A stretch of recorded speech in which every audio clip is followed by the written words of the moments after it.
Начинаем, да? Всем добрый день, уважаемые женщины. Сегодня мы с вами поговорим на интересную тему, как сохранить женское здоровье. И также поговорим с вами о профилактике абортов, о вреде абортов, как они влияют на наше здоровье, да?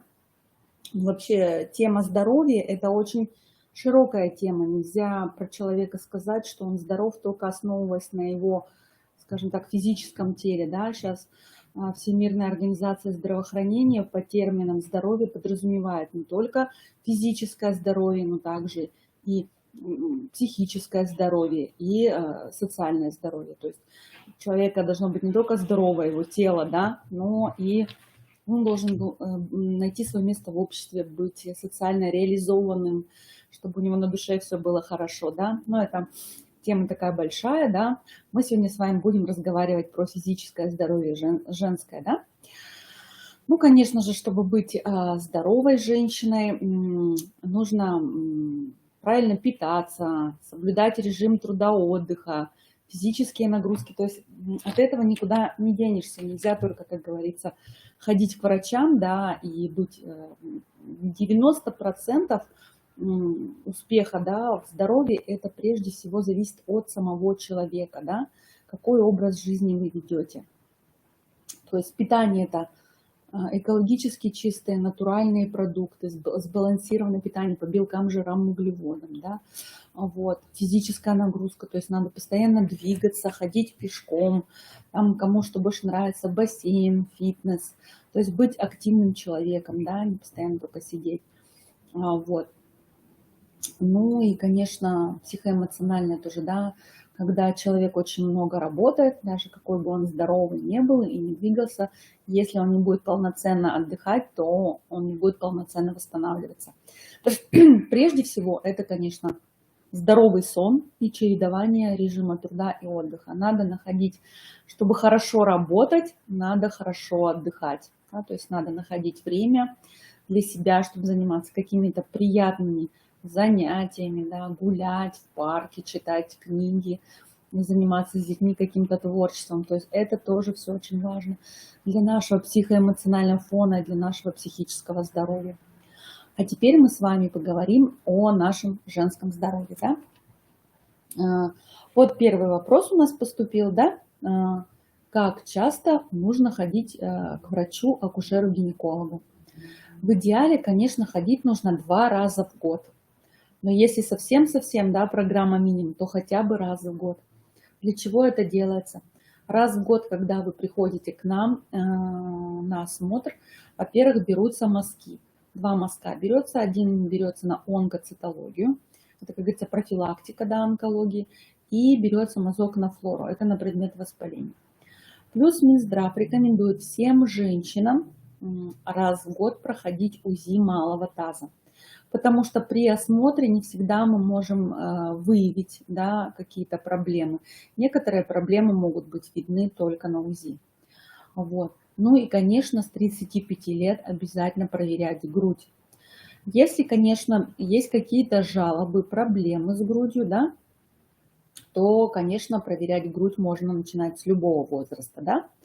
До 40 лет это, как правило, УЗИ молочных желез, после 40 лет это маммография и УЗИ. Ну, 40 лет всех женщин начинают в рамках диспансеризации медосмотров отправлять на маммографию 1 раз в 2 года. Вот еще тоже интересный вопрос у нас поступил. Чем маммография отличается от УЗИ и какой из этих методов более надежный? Значит, смотрите, маммография в идеале делается после 40 лет, ну хотя бы после 35 лет по некоторым приказам, да, если есть какая-то патология, вопросы, что-то нужно, да, обследовать, можно после 35 лет. Почему? Потому что до 35 лет структура у груди такая, что на маммографии ничего не будет видно. На маммографии хорошая видимость появляется только тогда, когда женщине уже за 35, а лучше за 40. Структура груди становится такая, что там преобладает жировая ткань где-то и лучше просматривается. В чем отличие маммографии и УЗИ молочных желез? На маммографии, то есть для нас в медицине, да, очень важно онкоскрининг, то есть онконасторожность, да, то есть чтобы, не дай бог, ничего не пропустить Да? В плане выявления онкологии маммография более надежный метод обследования груди. И вообще маммография считается золотым стандартом обследования молочной железы. Если что-то, не дай бог чего, то образования на маммографии видны от 2 мм. Но, к сожалению, на маммографии не все видно. Зачастую бывают не видны кисты, бывают не видны какие-то дополнительные дольки, лимфоузлы, еще что-то, расширенные протоки. И в таком случае врач-рентгенолог после маммографии нам пишет, что видимость снижена и необходимо сделать дополнительное УЗИ. Вот. В данном случае УЗИ является как дополнительный метод. Но в плане выявления, повторюсь, онкологии маммография считается более надежным методом. В первую очередь все-таки онконастороженность, да, у нас является. Вот. До 35 лет УЗИ можно делать в любом возрасте от нуля. То есть если вдруг какие-то появились жалобы, да, болит грудь, какой-то дискомфорт, отекает, всегда можно подойти к врачу, и врач вам даст направление на УЗИ молочных желез. Так, вот поступил еще один вопрос. Нормально ли, что у женщины перед менструацией болит грудь? Такой симптом довольно-таки часто встречается, примерно у трети женщины, когда перед менструацией болит грудь. Но это не считается совсем вариантом нормы. То есть, как правило, грудь в данном случае реагирует на гормональные колебания, на подъемы и спады гормонов, в частности, на спад эстрогена. Так называемый бывает предменструальный синдром, когда гормоны вначале нарастают, потом спадают. Да? Вот. Предменструальный синдром как раз может проявляться отеком, то есть когда идет задержка жидкости в организме, грудь отекает, и за счет этого появляется боль. Когда начинается менструация, боли проходят. Вот. То есть это совсем норма не считается. Возможно, в данном случае надо сходить к врачу, сделать УЗИ и назначить какие-то лекарственные препараты для нормализации и гармонизации гормонального фона. Это могут быть и растительные препараты, и витаминотерапия, и гормональные препараты, даже противозачаточные таблетки. Они тоже благоприятно действуют на грудь при отсутствии каких-то противопоказаний к ним. Да? Вот. Поступил вот вопрос еще, да, как раз применительно к нашей сегодняшней теме. Вредно ли делать аборт? Конечно, сейчас в нашей современной медицине беременность прерывают более мягкими, щадящими методами, не так, как раньше, да, сейчас, может быть, вы слышали, есть медикаментозный аборт, да, то есть, когда женщина приходит, сдает все анализы, если у нее все хорошо, ей дают специальную таблетку, она эту таблетку выпивает, и у нее происходит самопроизвольное прерывание беременности, то есть, грубо говоря, выкидыш. Это все делается до 8 недель беременности. Но для организма в любом случае это большой стресс, потому что организм женский уже настроился на беременность, пошла выработка гормонов в больших количествах, плюс гормоны беременности вырабатываются, перестраивается в организме все, и грудь перестраивается, и матка, все, весь организм женский подготавливается к беременности, сосуды, сердце, легкие, почки, все это начинает изменяться, да. И тут резко идет прерывание беременности, конечно, для организма это стресс. Чаще всего еще называют это гормональная бомба. То есть кто-то это переносит нормально, кто-то не очень. Да? То есть в будущем могут быть последствия, конечно. Да? Все это может повлиять на наш чувствительный гормональный фон. Потом, если это классический аборт, где происходит, да, выскабливание, то бывает зачастую повреждается эндометрий. Как бы хорошо не был сделан, да, эта процедура, повреждается эндометрий, и в будущем у женщины, не у всех, но бывают проблемы со здоровьем, и кто-то даже не может потом забеременеть. Вот. Не вредно ли делать аборт срезу с отрицательной кровью? Очень хороший, правильный вопрос. Действительно, женщины, у которых резус отрицательная кровь, для них аборты очень вредны. Почему? Потому что каждый ребеночек, да, будь то совсем маленькие сроки беременности, резус отрицательной женщины воспринимается как чужеродный агент. И каждый раз, каждая новая беременность организм настраивает на иммунный ответ. Чем больше беременности, тем каждая последующая беременность подвергается большему риску иммунного жесткого ответа. Поэтому резус-отрицательным женщинам вообще не рекомендуется делать аборты, какие-то медицинские вмешательства на матке, да. А если все-таки такая ситуация, что вмешательство было, да, то обязательно после каждой процедуры делается антирезусный иммуноглобулин. Также он делается, если женщина вынашивает ребенка, у нее беременность, да, делается во время беременности в 32 недели и обязательно после родов антирезусный иммуноглобулин, чтобы организм в следующий раз так не реагировал агрессивно на беременность. Это очень важно. Вот. Потом, раньше, видите, в советские времена абортам такое значение не придавалось, потому что средств контрацепции не было. У женщин были презервативы не очень хорошего качества и какие-то железные колпачки. Ну, спирали были какие-то. То есть такого выбора контрацепции, как сейчас, у женщины нет. И в наш, конечно, современный век, век современных технологий и такого обилия контрацепции, конечно, допускать аборт это неоправданно, я бы так сказала, и все-таки некорректно, да, потому что все-таки для женщины лучше предохраняться, чем прерывать беременность. Все-таки беременность это уже зародилась новая жизнь, зародился маленький человечек, беременность идет, и как бы во многих религиях аборт считается убийством. Да? То есть многие клиники у нас в Сыктывкаре, ну не многие, есть клиники у нас в Сыктывкаре, которые даже аборты не делают по идейным соотношениям. Ну, конечно, в жизни ситуации всякие бывают, да, все может случиться. Но лучше всего, конечно, это профилактика. Это подобрать надежный метод контрацепции. Сейчас коротенько расскажу, какие методы контрацепции, да, бывают. Есть спираль. Как работает спираль?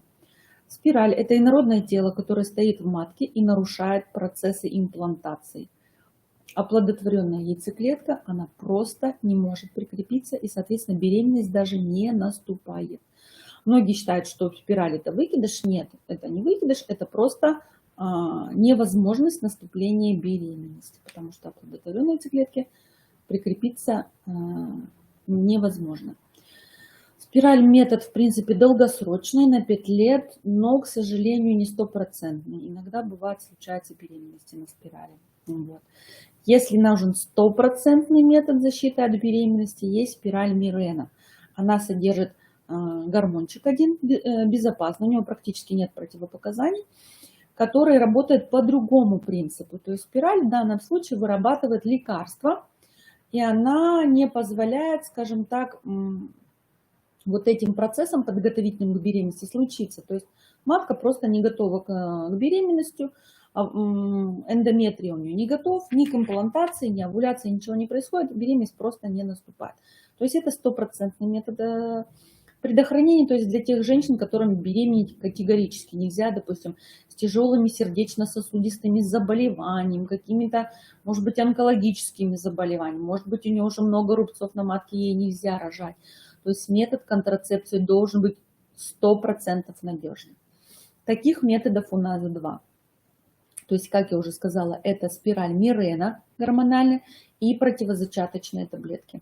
Противозачаточные таблетки тоже являются стопроцентным методом защиты от беременности, если, конечно, вы их не забываете принимать. Вот. Почему мы, врачи-акушеры-гинекологи, очень любим противозачаточные таблетки?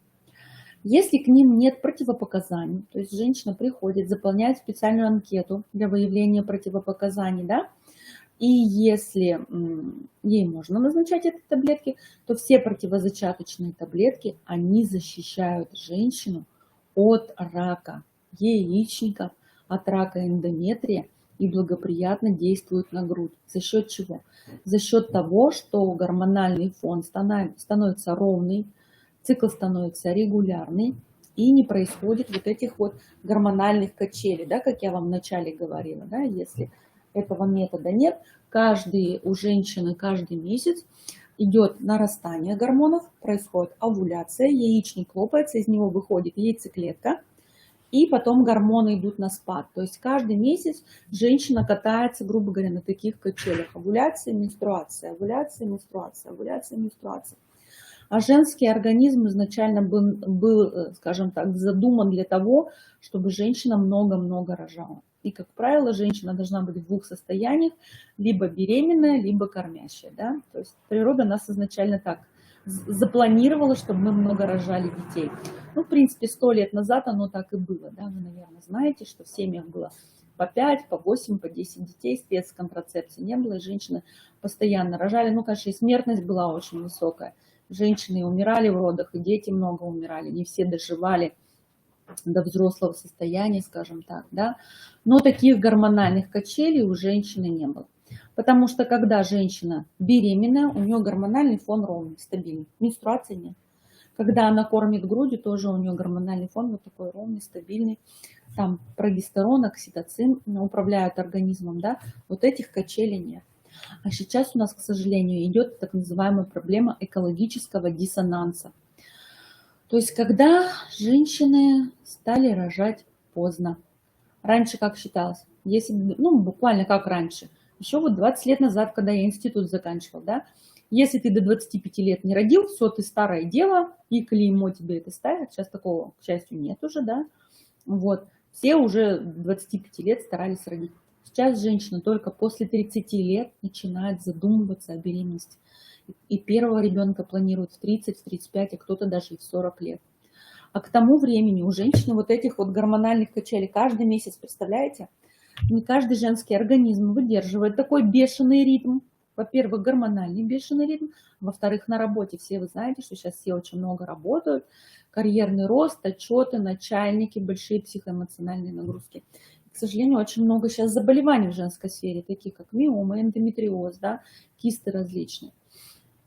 Вот. И когда женщина начинает задумываться о беременности, уже беременность иногда не получается. И приходится там идти на ЭКО, лечиться. То есть это все становится проблематично достаточно. Чем нам в данном случае помогают противозачаточные таблетки? Они убирают вот эти все гормональные качели, они убирают, да? Когда женщина пьет противозачаточные таблетки, ее яичники перестают работать временно, потому что вместо них начинают работать таблетки. Яичники тогда думают, зачем мы будем работать, все, гормоны и так поступают, все нормально, процесс идет. И яичники в это время не работают в плане того, что каждый месяц яйцеклетка не созревает. А если нет яйцеклетки, то и беременность невозможна. За счет этого стопроцентный эффект контрацепции, то есть за счет блокировки овуляции. Грубо говоря, яичники спят. А если они спят, нет этих ежемесячных разрывов яичников, да, то есть каждый месяц яичник рвется, из него выходит яйцеклетка, фолликул. Нет ежемесячных вот этих микротравм и вот этих вот колебаний гормонов. Подъем, спад, подъем, спад, подъем, спад. Гормональный фон ровный, да. За счет этого онкопротективный эффект, то есть защита от онкологии. Нет гормональных скачков, соответственно, нет онкориска. Также на эндометрии, да, то есть когда в естественном цикле, да, то есть каждый месяц эндометрий готовится принять беременность, он нарастает, отслаивается, нарастает, отслаивается, нарастает, отслаивается. Когда мы пьем противозачаточные таблетки либо спираль Мирена, то он особо и не нарастает. Поэтому менструации очень скудные и на таблетках, и на Мирене. За счет этого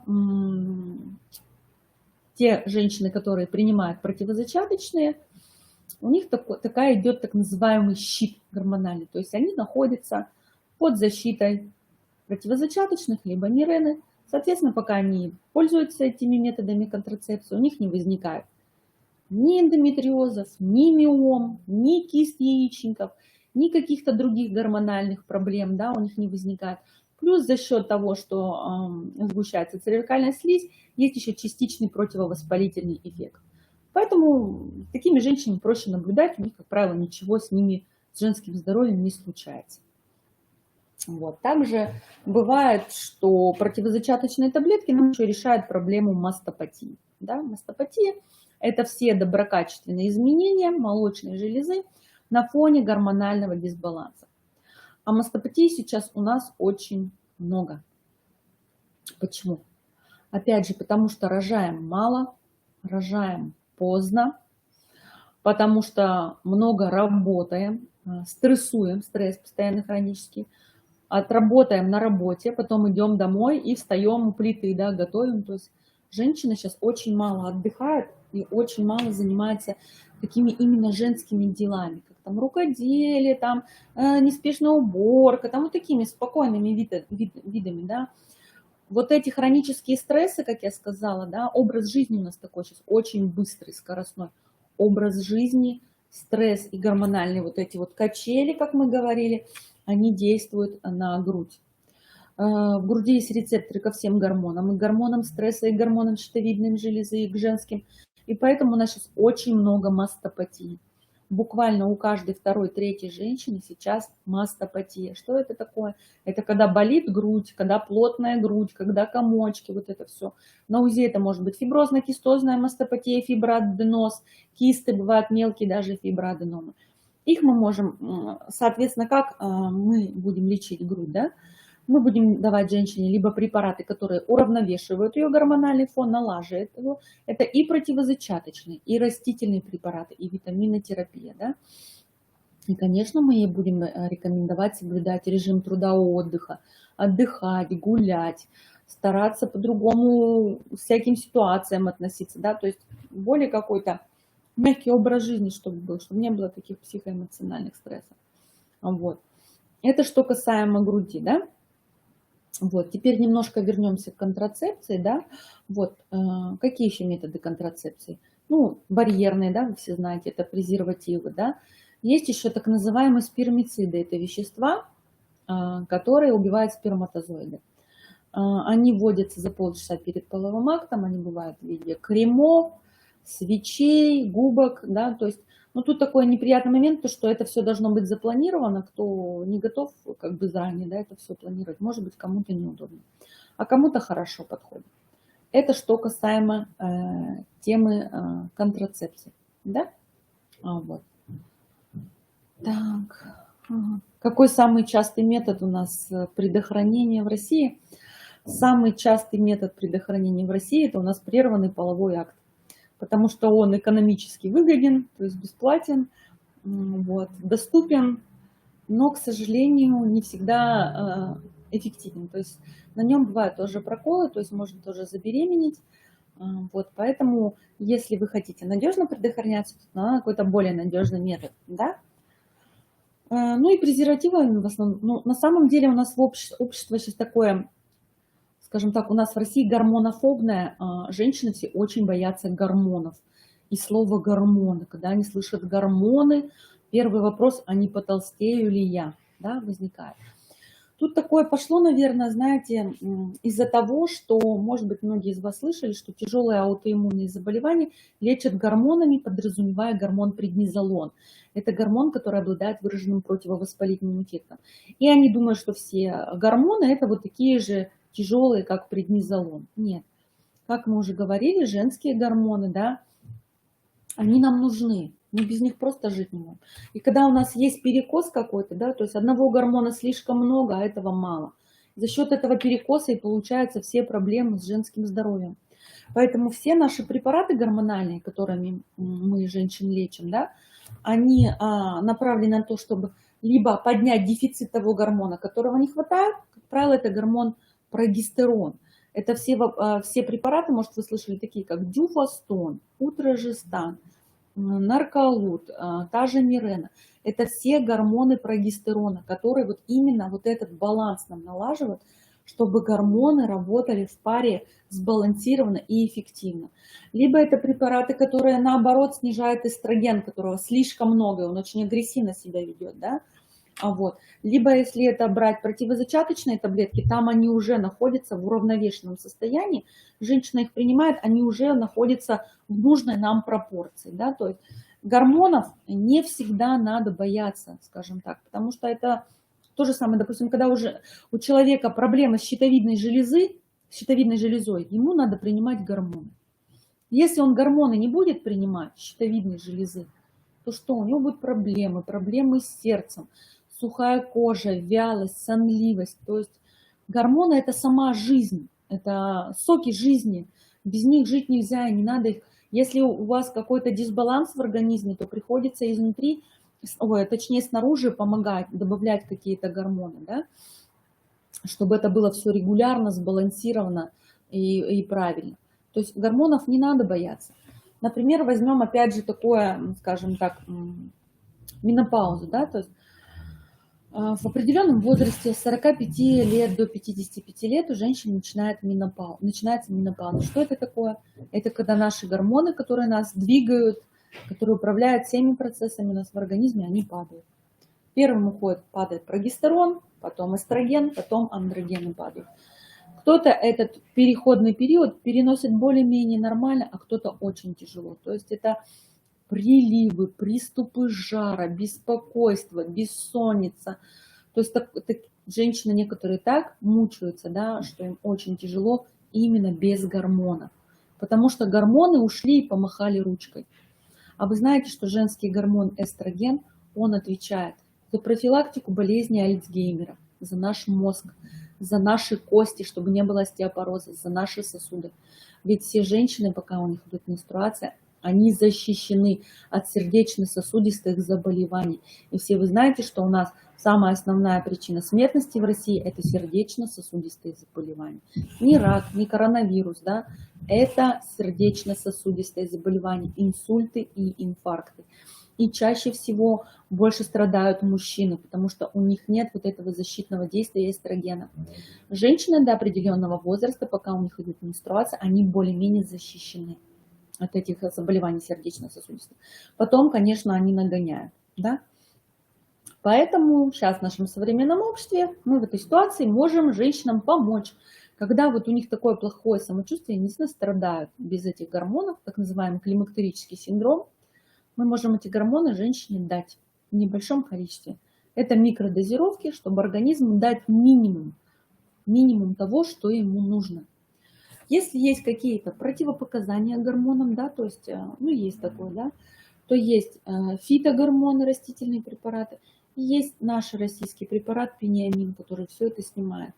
То есть сейчас, к счастью, да, есть очень много препаратов и методик, как женщине сохранить свое здоровье, да, и продлить свою, скажем так, активность, свою гормональную молодость. Сейчас очень много направлений так называемых анти-эйдж, да, то есть женщина должна все-таки, пенсионный возраст, сами знаете, повышают, женщина должна быть активной, бодрой, здоровой, не только до 50 лет, да, а тело до 80, до 100 лет она была активная. То есть мы можем немножко отсрочить вот этот вот период старения с помощью гормональных периодов. Мы можем его растянуть, чтобы женщина дольше оставалась молодой и здоровой. Да, это что касаемо вот здоровья, да, вот. Какие еще у вас есть вопросы? Пишите. Так. Угу. Какие есть противопоказания гормонам, да? Да, гормоны, конечно, это лекарства. Всем подряд их не назначишь, да? То есть и никто вам по телефону и в социальных сетях гормоны назначать не будет.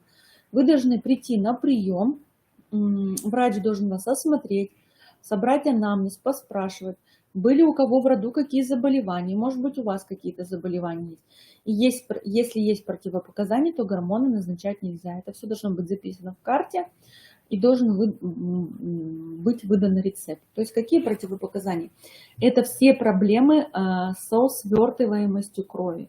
То есть это какие-то врожденные тромбозы, тромбофилии, тромбофлебиты, инсульты, инфаркты в молодом возрасте, да, звоночек такой, у родственников ближайших, мертворождение, потери беременности, то есть все заболевания, у которых есть подозрение на сосудистые какие-то проблемы, и тромбозы. Это тяжелые заболевания почек и печени, тоже является противопоказанием к назначению гормональной терапии. Если женщина курит много, то таблетки противозачаточные и курение после 35 лет не совсем совместимы, потому что и курение дает риск на сосуды, и таблетки немножечко, гормоны тоже, они повышают вязкость крови, да, то есть не должно быть никаких противопоказаний. Если мы находим противопоказания, соответственно, тогда мы предлагаем альтернативу лечения различных заболеваний. Вот, это я ответила на вопрос по противопоказаниям. То есть, когда вы придете на прием, вы заполните анкету, и в ходе заполнения этой анкеты там будет ясно, можно вам назначать эти препараты или нет. Так, это мы с вами разобрали сейчас вопросы контрацепции. Ведь контрацепция, да, это самая главная профилактика абортов. Вот. Это очень важно на самом деле, потому что после аборта не только это, как говорится, гормональный взрыв, это психологически бывает на многих женщинах отражается. Все-таки ничего приятного в том, чтобы пойти на аборт, нет, да, то есть никто счастливым после аборта не бегает и не радуется, да, вот. И опять же, если женщины делают аборт, когда вот они только родили, да, они предохраняются, и опять тут же малыш на руках, тут же аборт идут делать. То есть в аборте, конечно, ничего не полезного для здоровья, неприятного для психоэмоционального состояния нет. Самая лучшая профилактика – это контрацепция. Да? Вот. Мы с вами поговорили о гормональном фоне, да? Как работает гормональный фон, как важно, чтобы гормоны работали правильно, да? Потому что если у женщины какие-то скачки гормональные, это дает о себе знать всякими заболеваниями. Да? Мы с вами разобрали, как часто нужно ходить к врачу. Да? Повторюсь, что в идеале 2 раза в год, как к стоматологу, но не реже, чем 1 раз в год. Для того, чтобы проверить не только мазки, осмотр, да, но также УЗИ малого таза и проверить грудь в идеале нужно. Да? Вот. Какие еще у вас вопросы есть? По образу жизни, да? Про витамины. Надо ли пить витамины? Так, очень хороший вопрос. Смотрите, мы с вами живем на севере. У нас очень короткий световой день. Во-первых, опять же, дефицит йода у нас в воде. Я считаю, что, многие врачи считают, что нам, конечно, северным людям обязательно нужно принимать поливитамины в зимний-весенний период. А если брать витамин D и омегу, это вообще принимать нам нужно осень, зима и весна. Профилактическая доза витамина D является 1000 единиц. Омега, да, то есть, смотрите, можно принимать омегу в капсулах, можно, омега содержится, да, в красной рыбе, в жирных сортах рыбы, льняное масло, да, то есть вот эти вот полиненасыщенные жирные кислоты содержатся во многих видах растительных масел, да. Вот. Витамин D содержится тоже в рыбьем жире, можно рыбий жир принимать курсами, да. Опять же, месяц пьем, месяц отдыхаем, и так весь осенний, зимний, весенний период, да. Потом зимой и весной нам всем не хватает витамина С. Все вы знаете, там С влияет на наш иммунитет, да. То есть можно, конечно, витамин С где содержится? Он содержится в наших северных ягодах очень много, в квашеной капусте и в цитрусовых, а также в шиповнике, да, очень много содержится витамина С.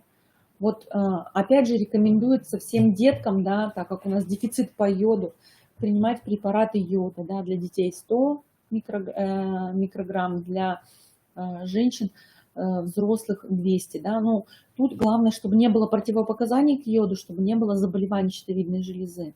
То есть все надо принимать осмотрительно, да.